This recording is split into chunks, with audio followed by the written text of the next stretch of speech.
Hi, welcome to our channel where we share the most intriguing stories.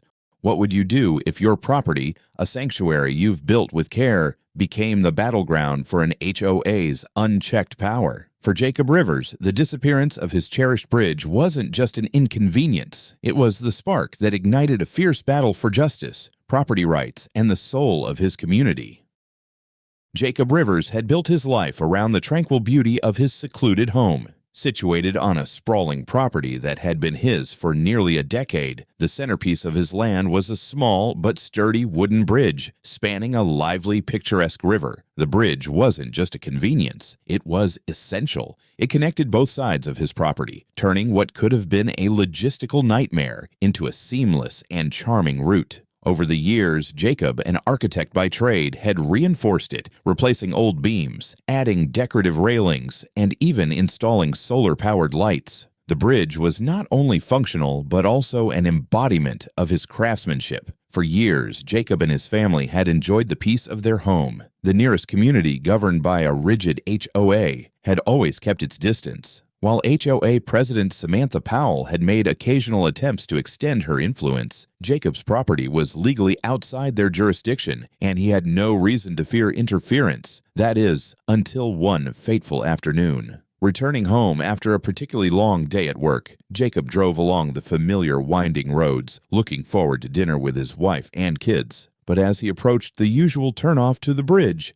something felt off. He slowed his car, staring ahead in disbelief. The bridge was gone. Instead of the carefully crafted wooden structure that had graced his property for years, there was nothing but bare earth, exposed riverbanks, and jagged remains of wooden posts sticking out like broken teeth. Rubble and construction debris were scattered along the banks, and the faint smell of fresh sawdust still hung in the air. His heart raced as confusion turned to anger. Who had done this, and why? There had been no warning, no permission granted for anyone to touch his property. He pulled to the side of the road, stepping out to inspect the damage. Walking down the slope to the edge of the river, he noticed tire tracks gouged into the ground, leading to and from the riverbank. They were fresh, confirming that heavy equipment had been used recently. Frustrated and bewildered, Jacob knew he needed answers. His mind raced through the possibilities. Could it have been the city, a random act of vandalism, or perhaps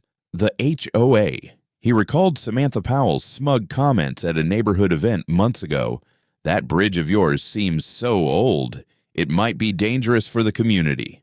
At the time, he'd laughed it off, reminding her that the bridge wasn't her concern. Now those words took on a sinister new meaning. Realizing that his family would be waiting for him on the other side of the river, Jacob had no choice but to take the long way around, a circuitous route that would add nearly an hour to his drive. With each passing mile, his frustration grew, and by the time he pulled into his driveway, he was seething. His wife, Clara, greeted him at the door, her expression a mix of worry and confusion. "What happened? You're so late," she asked, glancing past him toward the car. "The bridge," Jacob said, his voice tight. "It's gone. Someone tore it down." Clara's face mirrored his shock. "What do you mean gone? It was fine this morning when I went into town." "I don't know who did it, but someone destroyed it. There are tracks, rubble. It wasn't an accident." As they stood on the porch, Clara's worry deepened. "Do you think it was the HOA? Samantha's been making those comments for years. She thinks she runs the whole neighborhood." Jacob clenched his jaw. If it was her, she just made the biggest mistake of her life. With the sun dipping below the horizon, Jacob knew the battle was only beginning. Tomorrow he would find out who was responsible, and they would pay for what they'd done. Jacob couldn't sleep that night. The thought of his bridge, his personal project, his pride, being destroyed without notice gnawed at him. As dawn broke, he was already at his desk, poring over property documents and blueprints, confirming what he already knew. His bridge and the river beneath it were entirely on his land, far outside the jurisdiction of the HOA. Armed with this knowledge, he set out to uncover the truth. His first stop was the local police station. Jacob filed a report for trespassing and property destruction, providing photos of the damage and tire tracks left by heavy machinery. The officer on duty listened sympathetically, but explained that an investigation would take time. "If you suspect the HOA," the officer said, "you'll need evidence linking them to the act. Without it, we can't act decisively." Jacob left the station determined to gather that evidence. His suspicions were quickly confirmed later that morning when he overheard two neighbors gossiping by their mailboxes. "Did you see all that equipment HOA brought in yesterday? They finally tore down that eyesore of a bridge," one of them remarked with satisfaction. Jacob stopped in his tracks. "Excuse me," he said sharply, approaching the pair. "Did you say the HOA brought in equipment to take down the bridge?" "My bridge." The neighbors exchanged nervous glances. "Well, we assumed it was the HOA," one of them stammered. "We saw their trucks going toward your property yesterday morning. Didn't they notify you?" "Notify me?" Jacob nearly laughed at the absurdity. "No, they didn't. Thanks for the information." Furious, Jacob headed straight to the HOA office. Upon arrival, he found Samantha Powell, the HOA president, holding court in the lobby with a few other board members. She turned toward him with her trademark condescending smile. "Jacob," she said in a syrupy tone, "what brings you here so early?" "You know exactly why I'm here," he shot back. "You destroyed my bridge." Her smile didn't falter. "Oh, that old thing." "It was a hazard, Jacob. We had to act in the interest of community safety. The board unanimously agreed it needed to come down." Jacob's jaw tightened. "You had no right. My bridge is on my private property, and it's entirely outside the HOA's jurisdiction. You've committed trespassing and destruction of property." Samantha's expression hardened. "The river runs through the community, Jacob. It's part of the shared ecosystem, and the HOA has a responsibility to ensure it's safe for everyone. Your bridge posed a potential risk, structural failure, flooding. We simply couldn't wait for something tragic to happen." "That's absurd," Jacob countered. "The bridge has been there for decades. It's solid, and I've maintained it better than any of your so-called community standards. You're just using safety as an excuse to flex your authority where you have none." Samantha's smile returned, colder this time. "You can think what you want, but the bridge is gone, and it's not coming back. If you have further complaints, you can file them in writing with the board." Jacob stormed out of the office, seething. Samantha's smug attitude only deepened his resolve to hold her accountable.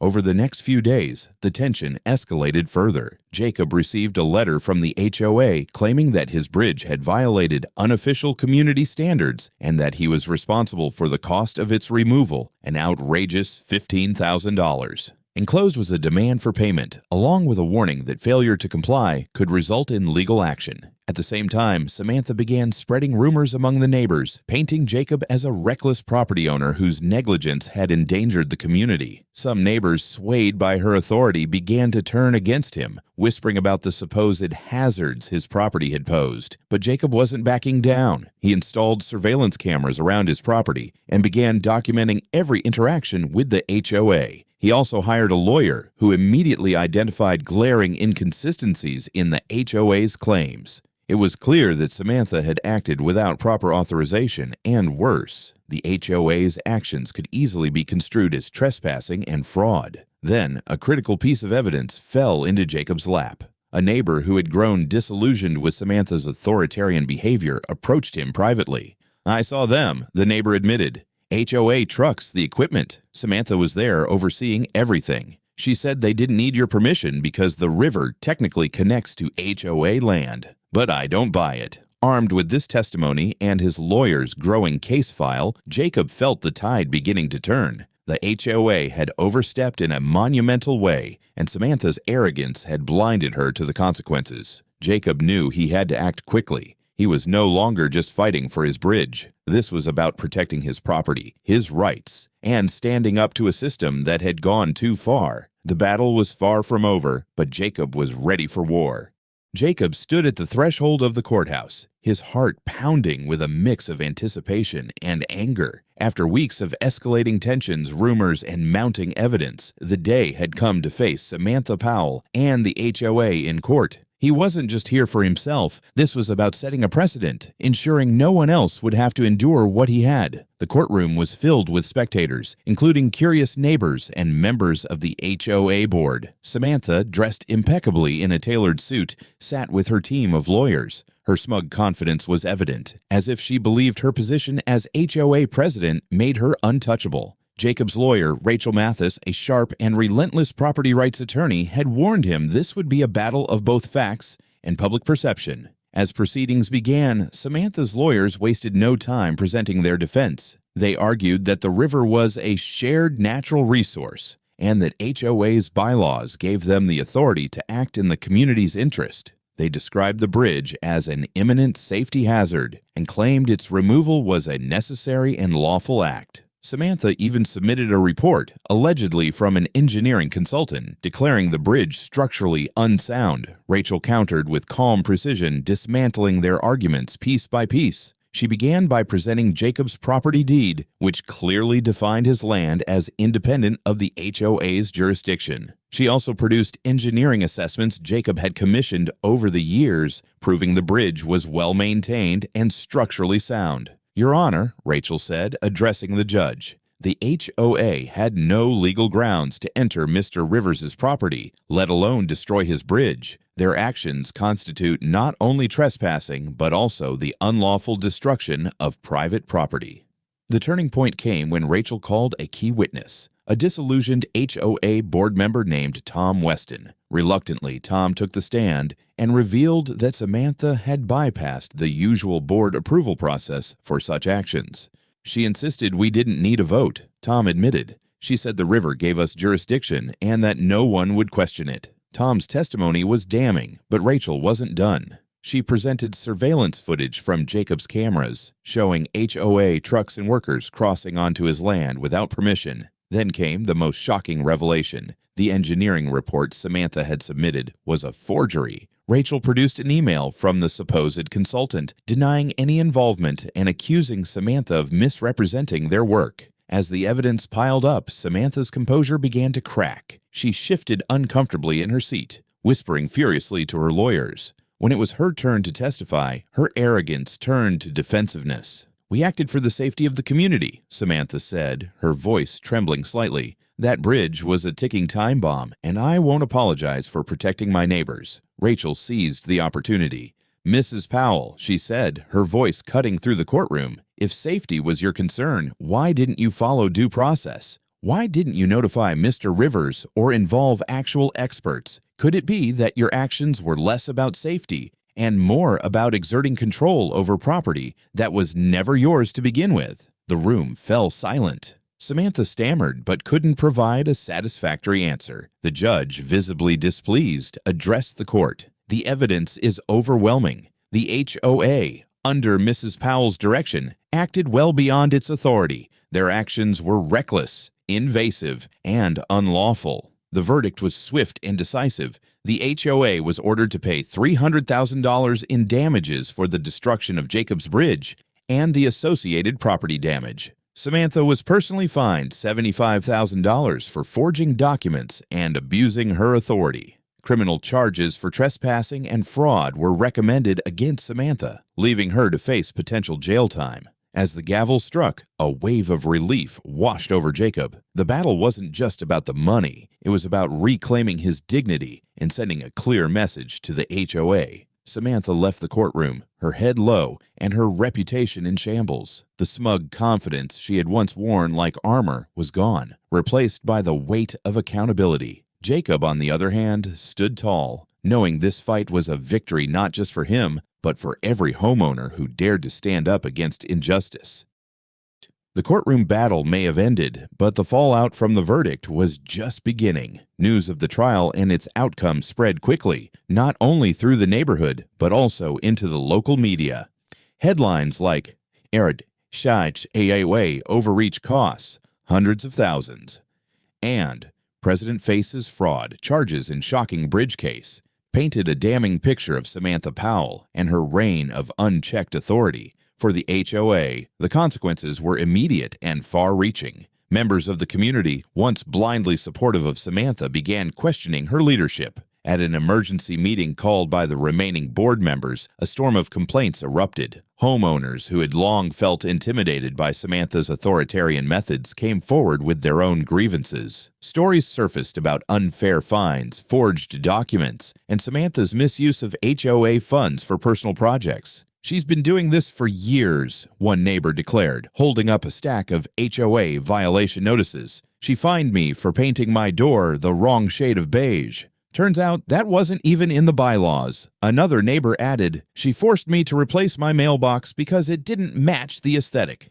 I spent $500 on her approved design." The board had no choice but to act. Samantha was formally removed as HOA president, and an independent auditor was brought in to investigate the association's finances and practices. What they found only deepened the scandal. Samantha had not only forged documents to justify tearing down Jacob's Bridge, but also embezzled HOA funds to pay for the demolition. The $15,000 she had billed Jacob for the bridge removal had actually been spent on luxury landscaping for her own backyard. With the evidence mounting, the district attorney's office filed formal criminal charges against Samantha, including fraud, embezzlement, and criminal trespass. Facing a potential prison sentence, she tried to negotiate a plea deal, but her attempts at damage control fell flat. For Jacob, the aftermath was bittersweet. While the legal system had vindicated him, his once peaceful neighborhood was in turmoil. Tensions between HOA supporters and those who wanted reform boiled over.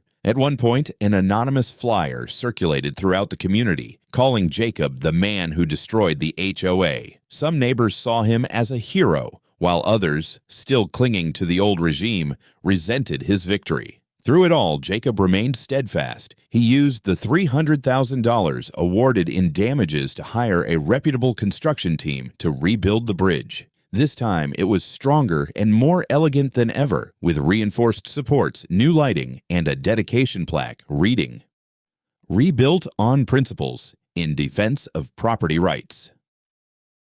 The bridge became a symbol of resilience, not just for Jacob, but for the entire community. Many neighbors who had initially been swayed by Samantha's lies began approaching Jacob with apologies and offers of support. Even Tom Weston, the whistleblower from the HOA board, visited Jacob to thank him. "I should have spoken up sooner," Tom admitted. "I knew what Samantha was doing was wrong, but I was afraid of the backlash. Seeing you stand your ground gave me the courage to finally do the right thing." Meanwhile, the HOA underwent a complete overhaul. The independent auditor's report led to a full restructuring of the board, with new elections held to replace the remaining members who had been complicit in Samantha's schemes. This time, the neighborhood chose reform-minded leaders who prioritized transparency and fairness over control and micromanagement.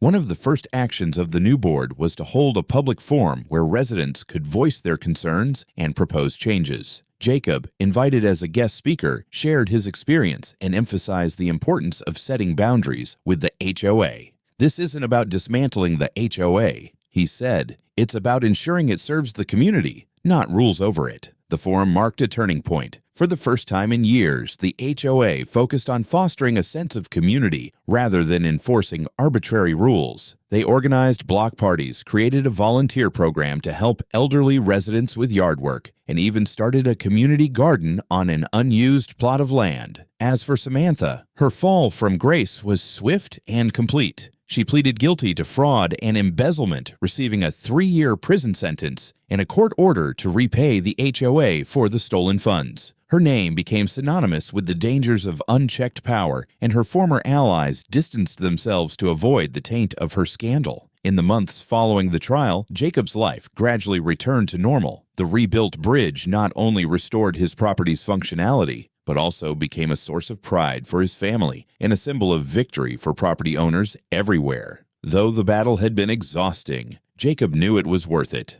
"I didn't ask for this fight," he told a reporter during a follow-up interview, "but sometimes standing up for what's right means taking on battles you never expected. In the end, it's about protecting what matters, your home, your family, and your principles." As Jacob watched his kids race across the new bridge, laughing as they played, he felt a deep sense of closure. His victory had not only reclaimed his property, but had also reshaped his community for the better. In the months following the trial and Samantha Powell's dramatic fall, the neighborhood began to heal. For the first time in years, residents felt empowered to voice their opinions without fear of retaliation. The HOA, under its newly elected leadership, shifted from being an oppressive force to a genuine community organization. Gone were the nitpicky fines and arbitrary rules. Instead, the new board focused on initiatives that fostered camaraderie and mutual support. Block parties became a regular occurrence. Neighbors organized cleanup days for shared spaces, and a mentorship program was introduced to help young families and new homeowners navigate their responsibilities. Jacob's rebuilt bridge became a community landmark. Neighbors often commented on how its sturdy design symbolized the resilience of the property owners who stood up for their rights. Many visited Jacob to personally thank him for taking on the battle that they had once been too afraid to fight themselves. One day, an elderly neighbor stopped by with a homemade pie. "You've done more for this neighborhood than anyone," she said. "Because of you, we're finally free to live without fear."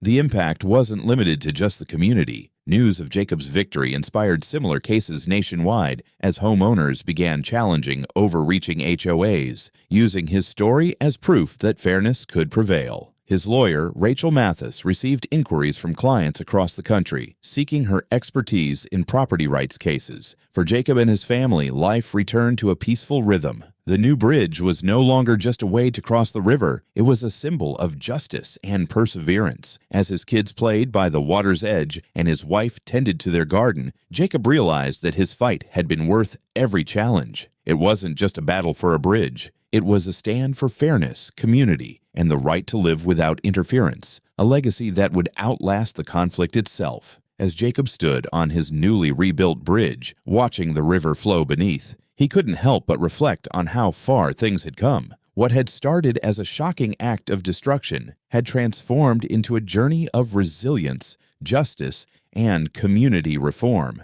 The fight had been grueling, but it had proven the importance of standing firm when your principles and rights are under attack. The neighborhood was no longer the tense, divided place it had once been. The HOA's oppressive grip had been broken, replaced by a more collaborative and transparent leadership. Residents who had once whispered in fear of fines now openly shared ideas to improve their community. Jacob's Bridge became a symbol of that change, strong, functional, and unyielding, much like the spirit that had carried him through the conflict. For Jacob, the victory wasn't just about the bridge. It was a lesson in the power of perseverance and a reminder that one determined individual can spark a ripple effect, transforming an entire community for the better.